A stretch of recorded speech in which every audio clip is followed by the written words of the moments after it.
അള്ളാഹുവിൻ്റെ ഇസ്മിനെ, അള്ളാഹിൻ്റെ പേരിനെ നേരിടാൻ ഇവിടെ ഒരു ശക്തിക്കും ഒരു വ്യക്തിക്കും കഴിയൂല. ലാ യദുറു മഅ ഇസ്മിഹി ശൈഉൻ ഫിൽ അർളി, ഈ ഭൂമിയിലുള്ള ഒരു വസ്തുവിനും അള്ളാഹുവിൻ്റെ പേര്, ആ പേരിനെ നേരിടാൻ കഴിയൂല. ലാ യദുറു മഅ ഇസ്മിഹി, അവൻ്റെ പേരോടുകൂടി ബുദ്ധിമുട്ടുണ്ടാക്കൂല. ശൈഉൻ ഫിൽ അർളി, ഭൂമിയിലുള്ള ഒന്നും ബുദ്ധിമുട്ടുണ്ടാക്കൂല. വലാ ഫിസ് സമാ, ഉപരിമണ്ഡലത്തിലേത് നക്ഷത്രങ്ങളോ ഏത് വസ്തുക്കളുണ്ടെങ്കിലും അതിൻ്റെ ഒരു ശകുനവും അതിൻ്റെ ഒരു ദോഷവും അതിൻ്റെ ഒരു ഭവിഷ്യത്തും അള്ളാഹിൻ്റെ പേരോടുകൂടെ ഒന്നും ഇവിടെ ആർക്കും ഫലിക്കൂല. അള്ളാഹുവിൻ്റെ പേരിനെ നേരിടാൻ കഴിയുന്ന ദുശക്തികളില്ല.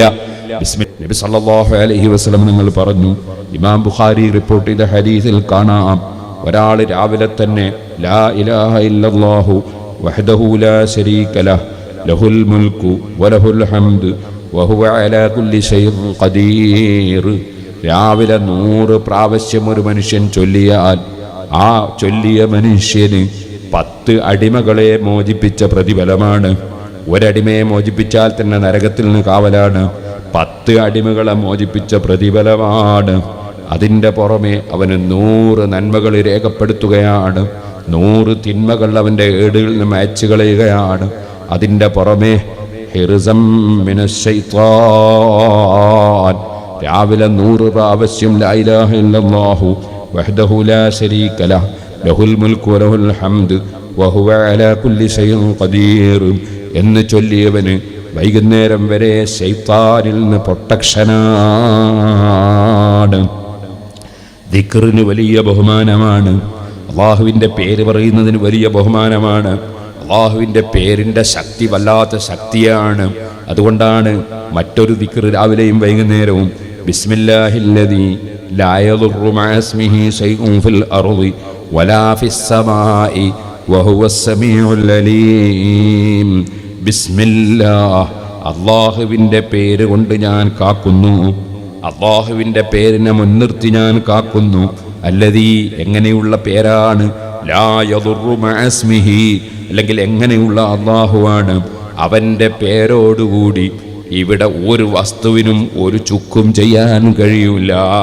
അള്ളാഹുവിൻ്റെ ഇസ്മിനെ, അള്ളാഹിൻ്റെ പേരിനെ നേരിടാൻ ഇവിടെ ഒരു ശക്തിക്കും ഒരു വ്യക്തിക്കും കഴിയൂല. ലാ യദുറു മഅ ഇസ്മിഹി ശൈഉൻ ഫിൽ അർളി, ഈ ഭൂമിയിലുള്ള ഒരു വസ്തുവിനും അള്ളാഹുവിൻ്റെ പേര്, ആ പേരിനെ നേരിടാൻ കഴിയൂല.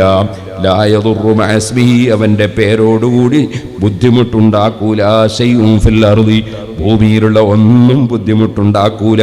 വലാ ഫിസ് സമാ, ഉപരിമണ്ഡലത്തിലേത് നക്ഷത്രങ്ങളോ ഏത് വസ്തുക്കളുണ്ടെങ്കിലും അതിൻ്റെ ഒരു ശകുനവും അതിൻ്റെ ഒരു ദോഷവും അതിൻ്റെ ഒരു ഭവിഷ്യത്തും അള്ളാഹിൻ്റെ പേരോടുകൂടെ ഒന്നും ഇവിടെ ആർക്കും ഫലിക്കൂല. അള്ളാഹുവിൻ്റെ പേരിനെ നേരിടാൻ കഴിയുന്ന ദുശക്തികളില്ല. ബിസ്മില്ലാഹില്ലദീ ലാ യദുറു മഅ ഇസ്മിഹി ശൈഉൻ ഫിൽ അർളി വലാ ഫിസ് സമാഇ വഹുവസ് സമീഉൽ അലീം. അള്ളാഹുവിൻ്റെ ഒരു പേരാണ് ഹു. ഹു എന്നത് അള്ളാഹുവിൻ്റെ ഒരു പേരാണ്. അതാണ് വഹുവ എന്ന് പറഞ്ഞതും അത് തന്നെയാണ്. വഹുവ അല്ലാഹു തആല അസ്സമീഉൽ അലീം. അവനെല്ലാം സ്വന്തം തന്നെ കേൾക്കുന്നവനാണ്. നമ്മൾ കേൾക്കും പോലെയോ മറ്റുള്ളവർ കേൾക്കും പോലെയോ മറ്റൊരാൾ അല്ല കേൾപ്പിച്ചിട്ട് കേൾക്കുന്നവരാണ് നമ്മൾ. അല്ല അങ്ങനെയല്ല, അവൻ സ്വന്തം തന്നെ എല്ലാം കേൾക്കുന്നവനാണ്. അൽ അലീം, അവൻ സ്വന്തമായി തന്നെ എല്ലാം അറിയുന്നവനാണ്. ലോകത്ത് ഏത് മലക്കിനെന്ത് വിവരമുണ്ടോ, ഏത് നബിക്ക് ഏത് വിവരം കിട്ടുന്നുണ്ടോ, ഏത് വലിയന് ഏത് വിവരം കിട്ടുന്നുണ്ടോ, ഏത് ജിന്നിനോ ഇൻസിനോ ഏത് ശാസ്ത്രജ്ഞനോ അല്ലാത്തവനോ എന്ത് വിവരം കിട്ടുന്നുണ്ടെങ്കിലും അത് അല്ലാഹ് കൊടുക്കുന്ന വിവരമാണ്. അല്ലാഹുവിൻ്റെ ഏതങ്ങനെയല്ല.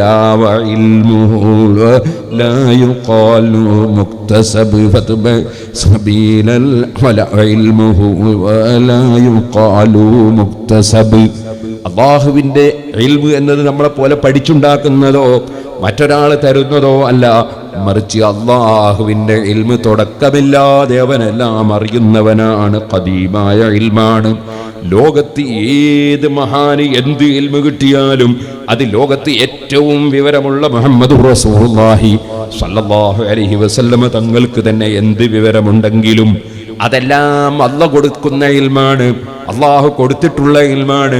ഖുർആൻ പറഞ്ഞില്ലേ, വഅല്ലമക മാ ലം തകുൻ തഅലം വകാന ഫദ്ലുല്ലാഹി അലൈക അളീമാ. നബിയെ തങ്ങൾക്ക് അല്ലാഹു പഠിപ്പിച്ചു തന്നതാണ് അറിയാത്ത കാര്യങ്ങളൊക്കെ. അപ്പൊ നബി സല്ലല്ലാഹു അലൈഹി വസല്ലം തങ്ങൾക്ക് നേരത്തെ അറിവില്ല, അല്ലാഹു തആല അറിവ് കൊടുത്തതാണ്. നബി തങ്ങൾക്കുള്ള മഹത്വം അല്ലാഹു കൊടുത്തതാണ്. അങ്ങനെ അല്ലാഹു തആല കൊടുക്കുന്ന അറിവല്ലാതെ, കൊടുത്തിട്ടുള്ള അറിവല്ലാതെ ലോകത്തൊരു സൃഷ്ടിക്കുമില്ല അല്ലാഹുവിന്റെ അറിവ്. അങ്ങനെ ഒരാൾ കൊടുത്തിട്ടുള്ളതല്ല, സ്വന്തമായുള്ള അറിവാണ്, സ്വന്തമായുള്ള കേൾവിയാണ്, സ്വന്തമായുള്ള കാഴ്ചയാണ്, സ്വന്തമായുള്ള കഴിവാണ്, സ്വന്തമായി ഉള്ളതാണ്.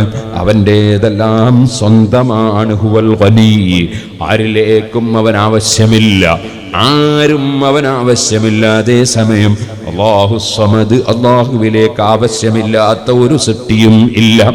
അല്ലാഹുവിന് ഒന്നിലേക്കും ആശ്രയമില്ല, ആരിലേക്കും ആവശ്യമില്ല. അങ്ങനെ എല്ലാ നിലക്കും സ്വന്തമായി ഐശ്വര്യമുള്ളവനാണ് അല്ലാഹ്. അവന്റെ പേരിന് വല്ലാത്ത ശക്തിയാണ്. അതാണ് ബിസ്മില്ലാഹില്ലദീ ലാ യദുറു മഅ ഇസ്മിഹി ശൈഉൻ ഫിൽ അർളി വലാ ഫിസ് സമാഇ വഹുവസ് സമീഉൽ അലീം. രാവിലെയും വൈകുന്നേരവും 3 പ്രാവശ്യം ചൊല്ലൽ സുന്നത്താണ്. ആ ദിക്ർ പഠിപ്പിക്കുന്ന ആശയം എന്താണ്? അല്ലാഹുവിന്റെ പേരിനെ നേരിടാൻ കഴിയില്ല. ഇത് തന്നെയാണ് സുഹൃത്തുക്കളെ, നിങ്ങൾ കണ്ടില്ലേ നമ്മുടെ മഹദറത്തുൽ ബദരിയ. ഈ മഹദറത്തുൽ ബദരിയയിലുള്ളത് എന്താണ്? അല്ലാഹുവിന്റെ പേര് വിളിക്കലാണ്, അല്ലാഹുവിനെ വിളിക്കലാണ്. യാ അല്ലാഹ്, യാ അല്ലാഹു, യാ റഹ്മാനു. അങ്ങനെ അല്ലാഹുവിനെ വിളിക്കുകയാണ്, അല്ലാഹുവിന്റെ പേര് വിളിക്കുകയാണ്. അതുപോലെ തന്നെ അല്ലാഹുവിന്റെ പേര് യാ റഹ്മാനു യാ റഹീം, അല്ലാഹുവിന്റെ പേര് വിളിക്കുകയാണ്, അല്ലാഹുവിനെ തന്നെ വിളിക്കുകയാണ്. അല്ലാഹ് അല്ലാഹ് എന്ന് പറഞ്ഞ് അല്ലാഹുവിന്റെ പേര് ഉച്ചരിക്കുകയാണ്. അതുപോലെ അല്ലാഹുവിന്റെ തൗഹീദിന്റെ കലിമത്തായ ലാ ഇലാഹ ഇല്ലല്ലാഹ് ചൊല്ലുകയാണ്. ഇനിയോ സുഹൃത്തുക്കളെ, അല്ലാഹു ജല്ല ജലാലുഹു എല്ലാ നന്മകളും കൊടുക്കുന്നവൻ അല്ലാഹയാണെന്ന് പറഞ്ഞല്ലോ. അല്ലാഹു അല്ലാതെ കൊടുക്കുന്നവനില്ല, തടയുന്നവനില്ല. യഥാർത്ഥത്തിൽ കൊടുക്കുന്നവൻ അല്ലാഹു തആല മാത്രമാണ്. ആര് മുഖേന നമുക്ക് എന്ത് കിട്ടിയാലും, അത് മരുന്ന് മുഖേന കിട്ടിയാലും, ഡോക്ടർ മുഖേന കിട്ടിയാലും, ഭരണാധികാരി മുഖേന കിട്ടിയാലും, ഉദ്യോഗസ്ഥൻ മുഖേന കിട്ടിയാലും, ധനികൻ മുഖേന കിട്ടിയാലും, അതേ പണ്ഡിതൻ മുഖേന കിട്ടിയാലും, മലക്കുകൾ മുഖേന കിട്ടിയാലും, ഔലിയാക്കളോ സാലിഹീങ്ങളോ അമ്പിയാക്കളോ ആര് മുഖേന എന്ത് കിട്ടിയാലും കൊടുക്കുന്നവൻ ഒന്നേ ഉള്ളൂ, അവനാണ് അല്ലാഹ്. ആ അല്ലാഹു തആല നന്മയുടെ നിമിത്തങ്ങളായി പലരെയും സൃഷ്ടിച്ചിട്ടുണ്ട്. തിന്മകളുടെ നിമിത്തമായും പലരെയും അല്ലാഹു സൃഷ്ടിച്ചിട്ടുണ്ട്. നന്മയുടെ നിമിത്തമാണ് കഅബ ശരീഫ്, നന്മയുടെ നിമിത്തമാണ് ഹജറുൽ അസ്വദ്, നന്മയുടെ നിമിത്തമാണ് സഫാ മർവ, നന്മയുടെ നിമിത്തമാണ് പള്ളികൾ, നന്മയുടെ നിമിത്തമാണ് മദ്രസകൾ, നന്മയുടെ നിമിത്തമാണ് ഇസ്ലാമിക ഗ്രന്ഥങ്ങൾ, നന്മയുടെ നിമിത്തമാണ് ഖുർആൻ, നന്മയുടെ നിമിത്തമാണ് സലാത്ത്, നന്മയുടെ നിമിത്തമാണ് ദിക്ർ. അങ്ങനെ നന്മക്കൊരുപാട് നിമിത്തങ്ങൾ അല്ലാഹു തആല വെച്ചിട്ടുണ്ട്. ആ നിമിത്തങ്ങൾ മുഖേന അല്ലാഹു തആല നന്മകൾ കൊടുക്കുന്നത് അവന്റെ ഒരു പതിവാണ്. വലൻ തജിദ ലിസുന്നത്തില്ലാഹി തബ്ദീലാ, അല്ലാഹുവിന്റെ പതിവാണത്. അല്ലാഹു നന്മയുടെ നിമിത്തങ്ങൾ മുഖേന നന്മ കൊടുക്കുന്നു. ആ നന്മയുടെ നിമിത്തങ്ങളിൽ ഏറ്റവും വലിയ നിമിത്തം ആരാണ്? എല്ലാ സൃഷ്ടികൾക്കും നന്മ കൊടുക്കുന്ന നിമിത്തം. വമാ അർസൽനാക ഇല്ലാ റഹ്മത്തൽ ലിൽ ആലമീൻ, സർവ്വ സൃഷ്ടികൾക്കും കാരുണ്യം അത് മുഹമ്മദുർ റസൂലുള്ളാഹി സല്ലല്ലാഹു അലൈഹി വസല്ലമ തങ്ങളാണ്. ആ നബി തങ്ങൾ മുഖേന സർവ്വ നന്മകളും ലോകത്ത് വിതരണം ചെയ്യുകയാണ്. അതുകൊണ്ടാണ് ഇന്നമാന ഖാസിമുൻ, ഞാൻ വിതരണം ചെയ്യുന്ന ആളാണെന്ന് നബി തങ്ങൾ പറഞ്ഞു. നബി തങ്ങൾ ഖാസിമാണ്, വിതരണം ചെയ്യുന്ന ആളാണ്. കൊടുക്കുന്ന രാജാവ് അല്ലാഹു യുതി, കൊടുക്കുന്ന രാജാവ് അല്ലാഹുവാണ്. ഉടമസ്ഥന് മാത്രമേ കൊടുക്കാൻ കഴിയൂ, സട്ടാവ് മാത്രമേ ഉടമസ്ഥനുള്ളൂ. സട്ടാവായ അല്ലാഹ് കൊടുക്കുന്നവനാണ്. അവൻ ഏറ്റവും വല്ലാതെ ആദരിച്ച് സ്നേഹിച്ച മഹാൻ മുഖേന കൊടുക്കുകയാണ്. ആ മഹാനാണ് അൽവാസിത്തുൽ ഉദമാ മുഹമ്മദുർ റസൂലുള്ളാഹി സ്വല്ലല്ലാഹു അലൈഹി വസല്ലം. നബി മുഖേന നന്മ വിതരണം ചെയ്യുകയാണ്. സ്വർഗത്തെക്കുറിച്ച് നേരത്തെ നമ്മൾ പറഞ്ഞല്ലോ. ആ സ്വർഗത്തിൽ ഒരാൾക്ക് കടക്കണോ?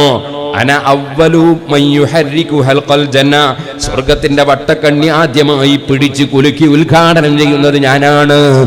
ആ നബി മുഖേന അല്ലാതെ ഒരാൾക്ക് സ്വർഗത്ത് കടക്കാൻ കഴിയില്ല. എല്ലാ നന്മയുടെയും നിമിത്തമാണ് മുഹമ്മദുർ റസൂലുള്ളാഹി സ്വല്ലല്ലാഹു അലൈഹി വസല്ലം. ആ നന്മയുടെ നിമിത്തങ്ങളുമായി ബന്ധപ്പെടുന്നത് നന്മ കിട്ടാനുള്ള കാരണമാണ്.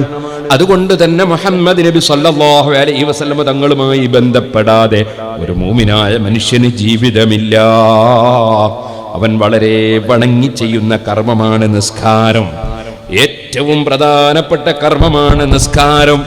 ആ നിസ്കാരത്തിൽ പോലും ആ മുഹമ്മദ് നബി സല്ലല്ലാഹു അലൈഹി വസല്ലം തങ്ങളെ മാറ്റി നിർത്താൻ പറ്റൂല.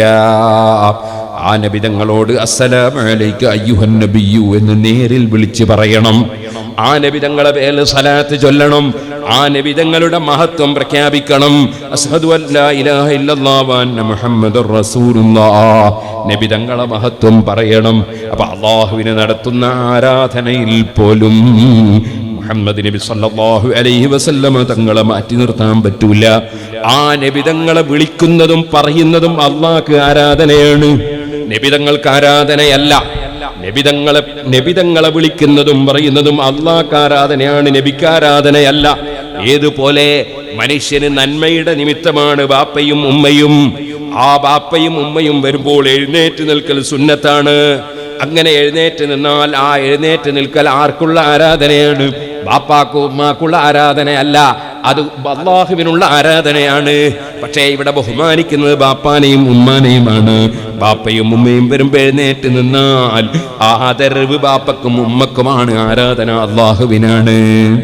സുഹൃത്തുക്കളെ, ഇതുപോലെ മുഹമ്മദ് നബി സല്ലല്ലാഹു അലൈഹി വസല്ലമ തങ്ങളെ വിളിച്ച് അസ്സലാമു അലൈക അയ്യുഹൻ നബിയ്യു പറഞ്ഞാൽ അത് അല്ലാഹ്ക്ക് ചെയ്യുന്ന ആരാധനയുടെ ഭാഗമാണ്. പക്ഷേ അവിടെ നബി തങ്ങളെ ആദരിക്കൽ ഉണ്ട്. അതുപോലെ അശ്ഹദു അല്ലാ ഇലാഹ ഇല്ലല്ലാഹു വ അന്ന മുഹമ്മദുർ റസൂലുള്ളാഹ് പറയുമ്പോൾ അവിടെ നബി തങ്ങളുടെ മഹത്വം പ്രഖ്യാപിക്കലുണ്ട്. അത് അല്ലാഹുവിന് ആരാധനയാണ്. ഇനി നിങ്ങൾക്ക് കേൾക്കണോ? അല്ലാഹുമ്മ സല്ലി അലാ മുഹമ്മദിൻ വഅലാ ആലി മുഹമ്മദ്, നബി തങ്ങളുടെയും നബിയുടെ കുടുംബത്തിന്റെയും പേരിൽ സലാത്ത് വേണം. നിസ്കാരത്തിൽ നിർബന്ധമാണ് നബി തങ്ങളുടെ പേരുള്ള സലാത്ത്. ആ സലാത്ത് ചൊല്ലുന്നത് നബി തങ്ങളെ ബഹുമാനിക്കലാണ്. പക്ഷേ അതും അല്ലാഹ്ക്കുള്ള ആരാധനയാണ്. അവന്റെ ഹബീബിനെ ബഹുമാനിക്കുന്നത് അല്ലാഹുവിനുള്ള ആരാധനയാണ്. ഇനി നിങ്ങൾക്ക് കേൾക്കണോ? മുസ്ലിമായ മനുഷ്യനങ്ങ് ജീവിച്ച് മരിച്ചാ പോരാ. ആ മുസ്ലിമായ മനുഷ്യൻ സാന്ത്വന പ്രവർത്തനം നടത്തുന്നവനാകണം. അവൻ മറ്റുള്ളവരോട് അലിവുള്ളവനാകണം. ഇന്ന് രാവിലെ മുത്തഅല്ലിമീങ്ങൾക്ക് ഞാൻ മിസ്കാത്ത് ഓതിക്കൊടുത്തപ്പോ അതേ ആ മിസ്കാത്തിൽ പ്രത്യേകം ഒരു അധ്യായം തന്നെയുണ്ട്. ബാബുർ റഹ്മത്തി വസ്സഫഖതി അലൽ ഖൽഖ്, സൃഷ്ടികൾക്ക് കാരുണ്യം ചെയ്യുക, വാത്സല്യം കാണിക്കുക, അതിൽ പറയുന്ന ഒരു അധ്യായം. ആ അധ്യായത്തിൽ ഇമാം തിബിരീസ് റളിയല്ലാഹു അൻഹു കൊണ്ടുവരുന്ന ഒരു ഹദീസ് തന്നെ എന്താണ്? നബി തങ്ങൾ പറയാണ്, വല്ലാ യർഹം ലാ യുർഹം, കാരുണ്യം ചെയ്യാത്തവന് കാരുണ്യം ചെയ്യപ്പെടൂല. പടച്ചവൻ കാരുണ്യം ചെയ്യണമെങ്കിൽ സൃഷ്ടികളോട് കാരുണ്യം ചെയ്യണം. ചെറിയ കുട്ടികളോട് കാരുണ്യം വേണം. നഴ്സറിയിലെ കുട്ടികളെ തല്ലാൻ പോകരുത്, ഒരു ഉസ്താദും തല്ലരുത്, ഒരു മാസ്റ്ററും തല്ലരുത്. അതുപോലെ 1-ാം ക്ലാസ്സിലെ കുട്ടികളെ തല്ലരുത്, 2-ാം ക്ലാസ്സിലെ കുട്ടികളെ തല്ലരുത്. കാരണം ചെറിയ മക്കളോട് കാരുണ്യം വേണം. നിസ്കരിക്കാതിരുന്നാൽ ബാപ്പാക്ക് പോലും 10 വയസ്സാകുന്നത് വരെ പെർമിഷൻ കൊടുത്തിട്ടില്ല ഇസ്ലാം. അപ്പൊ വളരെ പ്രധാനപ്പെട്ടതാണ് കാരുണ്യ പ്രവർത്തനം. ശഫഖത്തു അലൽ ഖൽഖ്, സൃഷ്ടികളോട് വാത്സല്യം. ഒരാളും പ്രയാസപ്പെട്ടു പോകരുത്, ബുദ്ധിമുട്ടി പോകരുത് എന്ന ചിന്ത വേണം. അങ്ങനെ കാരുണ്യം വേണം. ആ കാരുണ്യത്തിന്റെ ഭാഗം എല്ലാം അല്ലാഹുവിനുള്ള ആരാധനയാണ്. ബഹുമാനപ്പെട്ട സുഹൈൽ തങ്ങളല്ലേ വരുന്നത്? സുഹൈൽ തങ്ങളവർകൾ നമ്മുടെ സദസ്സിലേക്ക് വരുന്നു. അല്ലാഹു അക്ബർ, അല്ലാഹു അക്ബർ, അല്ലാഹു അക്ബർ, അല്ലാഹു അക്ബർ, അല്ലാഹു അക്ബർ, വലില്ലാഹിൽ ഹംദ്. എല്ലാവരും ഇരുന്നുള്ളൂ, ഇനി എനിക്ക് വേണ്ടി നിർത്താം. അപ്പോൾ സഹോദരന്മാര്, അള്ളാഹുവിൻ്റെ കൽപ്പനയാണ് മറ്റുള്ളവർക്ക് കാരുണ്യം ചെയ്യണം. അതിൻ്റെ ഭാഗമാണ് നിസ്കാരത്തിൽ അസ്സലാമു അലൈനാ വഅലാ ഇബാദില്ലാഹി സ്വാലിഹീൻ, സർവ സജ്ജനങ്ങൾക്കും സമാധാനം വേണമെന്ന് റബ്ബിനോട് പറഞ്ഞുകൊണ്ട് കാരുണ്യം ചെയ്യാണ്. അതിൻ്റെ പുറമേ നിങ്ങൾ കണ്ടോ, നിസ്കാരത്തിൻ്റെ അവസാനത്തെ ഒരു ഫർദ് തർത്തീബ്, അതിൻ്റെ നേരെ മുമ്പത്തെ ഫർദ് ഇങ്ങോട്ടും ആറ് തിരിക്കുന്നത് നോക്കണ്ടില്ല, എല്ലടി നടക്കുന്ന കാര്യമാണ്. അസ്സലാമു അലൈക്കും വറഹ്മത്തുള്ളാഹ്, അസ്സലാമു അലൈക്കും വറഹ്മത്തുള്ളാഹ്. നിസ്കാരത്തിന്റെ ഫർദിൽ 13 സലാം വീട്ടല്. എന്താ സലാം വീട്ടുക എന്ന് പറഞ്ഞാൽ അത് കാരുണ്യ പ്രവർത്തനത്തിന്റെ ഭാഗമാണ്. അസ്സലാമു അലൈക്കും വറഹ്മത്തുള്ളാഹി എന്ന് പറഞ്ഞതിന്റെ അർത്ഥം എന്താണ്? നിങ്ങൾക്ക് അല്ലാഹുവിന്റെ സമാധാനം ഉണ്ടാകട്ടെ. അതാരോടാ പറയുന്നത്? അപ്പുറം ഇപ്പുറമൊക്കെ ഇപ്പൊ ജനങ്ങൾ ഉണ്ടെങ്കിൽ ആ വലത്തോട്ട് തിരിഞ്ഞ് പറയുമ്പോൾ വലത്തുള്ള മനുഷ്യന്മാരോട്, വലത്തുള്ള മുഅ്മിനീങ്ങളായ ജിന്നുകളോട്, വലത്തുള്ള മലക്കുകളോട്, ഇടത്ത് പറയുമ്പോൾ ഇടത്തുള്ള മലക്കുകളോട്, ഇടത്തുള്ള മനുഷ്യന്മാരോട്, ഇടത്തുള്ള മുഅ്മിനീങ്ങളായ ജിന്നുകളോട്. അപ്പൊ നമ്മൾ ഒറ്റക്ക് നിസ്കരിക്കുകയാണെങ്കിലും അവിടെ മലക്കുകളുണ്ട്, ജിന്നുകളുണ്ട്. അപ്പോൾ അവിടെ ഉള്ളവരോട് നമ്മൾ സലാം പറയാണ്. എന്താ സലാമിന്റെ അർത്ഥം? അസ്സലാമു അലൈക്കും, നിങ്ങൾക്ക് സമാധാനം ഉണ്ടാകട്ടെ. ഇത് കാരുണ്യത്തിന്റെ ഭാഗമാണ്. എനിക്ക് മാത്രം സമാധാനം പോരാ. അസ്സലാമു അലൈനാ വഅലാ ഇബാദില്ലാഹി സ്വാലിഹീൻ, എല്ലാ മുഅ്മിനീങ്ങൾക്കും സമാധാനം വേണം. കാരുണ്യത്തിന്റെ ചിന്തയാണ്. ഈ ചിന്തയുള്ളവനെ മുസ്ലിമാകൂ. അപ്പോൾ മറ്റുള്ളവർക്ക് കാരുണ്യം ചെയ്യുന്നവരാകണം, മറ്റുള്ളവർക്ക് പ്രയാസപ്പെടുത്തുന്നവരാകരുത്. ഇന്ന് രാവിലെ ഞാൻ ഓതിക്കൊടുത്ത മറ്റൊരു ഹദീസ്, വല്ലാഹി ലാ യുമിനു വല്ലാഹി ലാ യുമിനു വല്ലാഹി ലാ യുമിനു. ഹബീബായ നബി തങ്ങൾ പറയാണ്, വല്ലാഹി സത്യവിശ്വാസിയാവൂല, വല്ലാഹി സത്യവിശ്വാസിയാവൂല, വല്ലാഹി സത്യവിശ്വാസിയാവൂല. 3 തവണ സത്യജീതങ്ങ് പറഞ്ഞു. ഹാലു മൻ, സഹാബികൾ ചോദിച്ചു, ആര് സത്യവിശ്വാസിയാവൂല?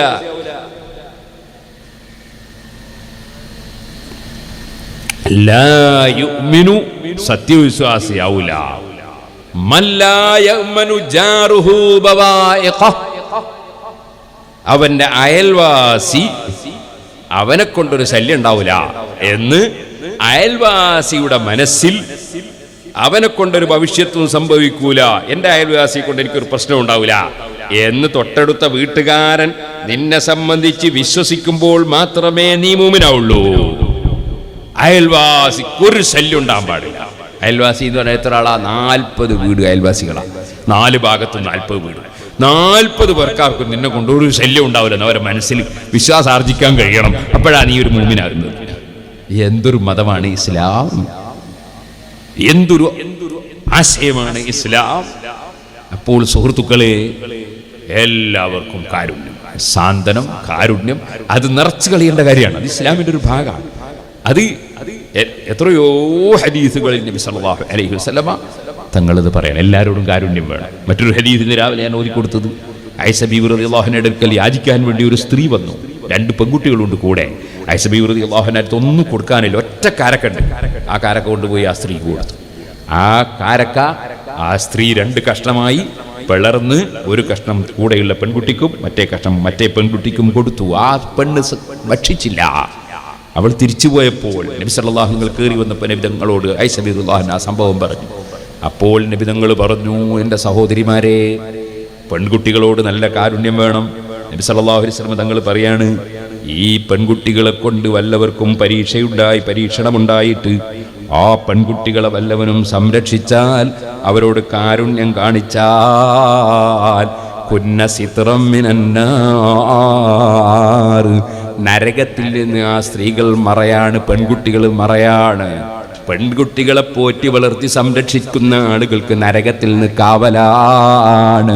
സ്ത്രീകളോട് പ്രത്യേകം കാരുണ്യം വേണം. അങ്ങനെയാണ് ഇസ്ലാം. ഇപ്പൊ ചിലർ വിചാരിച്ചെന്താ അറിയോ, മുസ്ലിമീങ്ങളെ പള്ളിയിൽ പെണ്ണുങ്ങൾക്ക് കയറിക്കൂടാന്നൊരു നിയമമുണ്ട് എന്നാണ്.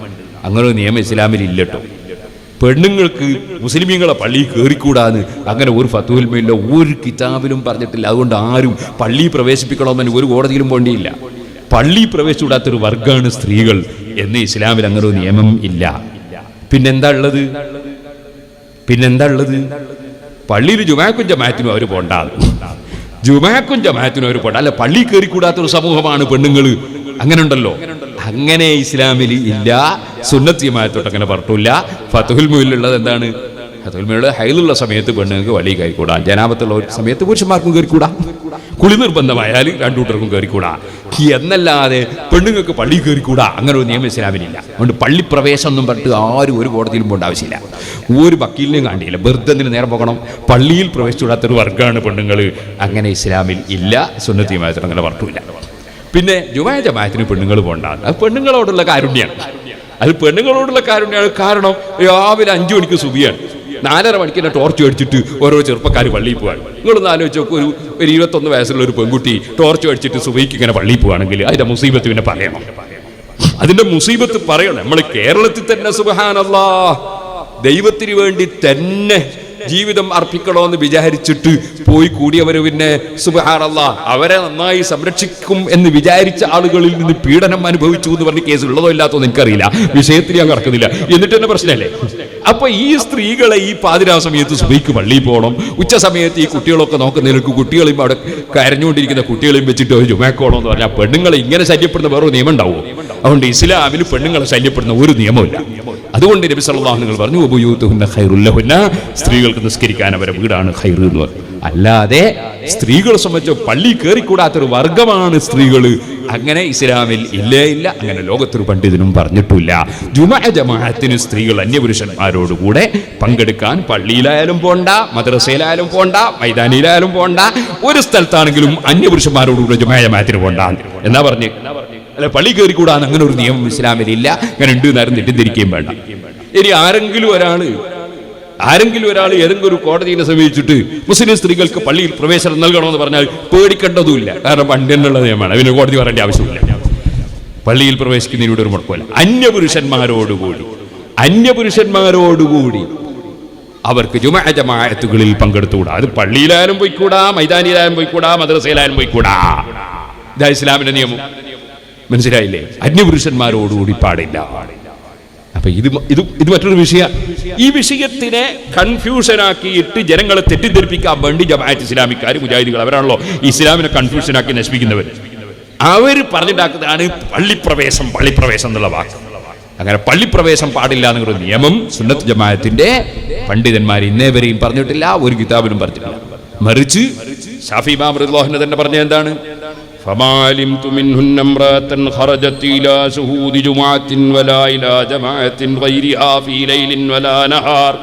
രാത്രിയോ പകലോ ഒരു ജുമാക്കോ ഒരു ജമാഅത്തിനോ നബി തങ്ങളുടെ വീട്ടിൽ നിന്ന് മക്കളോ ഭാര്യമാരോ ഒരു പെണ്ണും പുറപ്പെട്ടു പോയതായി ഞാൻ കാണുന്നില്ല. ജുമാ ജമാഅത്തിന് വേണ്ടി പുറപ്പെട്ടു പോയിട്ടില്ല. സ്ത്രീകൾക്ക് ജുമാ ജമാഅത്തിന് വേണ്ടി പുറപ്പെട്ടു പോകുന്നതിൽ വല്ല പുണ്യവും ഉണ്ടെങ്കിൽ സഹാബത്ത് അതുകൊണ്ട് കൽപ്പിക്കുമായിരുന്നു, നബി തങ്ങൾ നിർദ്ദേശിക്കുമായിരുന്നു. നബി തങ്ങൾ ജുമാ ജമാഅത്തിന് പുറപ്പെട്ടു പോകാൻ കൽപ്പിച്ചിട്ടില്ല, സഹാബത്ത് അനുവദിച്ചിട്ടില്ല. ജുമാ ജമാഅത്തിന് പുറപ്പെട്ടു പോകരുത് എന്നാ ശാഫി ഇമാം തങ്ങൾ പറഞ്ഞു. അതിലൊരു പുണ്യമില്ല. അതിന് അവർക്ക് പുണ്യം കിട്ടുക എപ്പോഴാ? നബി തങ്ങൾ പറഞ്ഞു വബുയൂതുഹുന്ന ഖൈറുൽ ലഹുന്ന, വീട്ടിൽ നിന്ന് നിസ്കരിച്ചാലാണ് കൂടുതൽ പുണ്യം കിട്ടുക. സ്ത്രീകൾക്ക് അല്ലാഹു കൊടുത്തൊരു കാരുണ്യം നോക്ക് നിങ്ങൾ. നമ്മൾ വരെ നിസ്കരിച്ചാൽ നമുക്ക് കുത്താ കിട്ടുക, നമുക്ക് അള്ളാന്റെ കുത്ത, നമ്മൾ പള്ളിയിൽ പോയി നിസ്കരിക്കണം എന്നാ. അതേ സമയത്ത് സ്ത്രീകൾക്കാല അവർ വരെ നിസ്കരിച്ചാൽ മതി. നല്ല ഇതെടുത്തൊരു ഇളവാണ്. മനസ്സിലായില്ലേ? അപ്പൊ ഇസ്ലാമിൽ എവിടെയും ഒരു പ്രയാസമില്ല. പഠിക്കാത്തത് കൊണ്ട് ഓരോരുത്തർ തെറ്റിദ്ധരിച്ചിട്ടുണ്ടെങ്കിൽ തെറ്റിദ്ധരിച്ചവനാണ് ഉത്തരവാദി, പഠിക്കാത്തവനാണ് ഉത്തരവാദി. ഇസ്ലാം അതിനൊന്നും ഉത്തരവാദിയല്ല.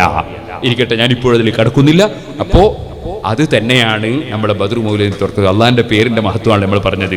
അതാണ് ബദ്ർ മൗലൂദിന്റെ അവസാനത്തിൽ പടച്ച റബ്ബിനോട് ദ്വാരക്കുമ്പോ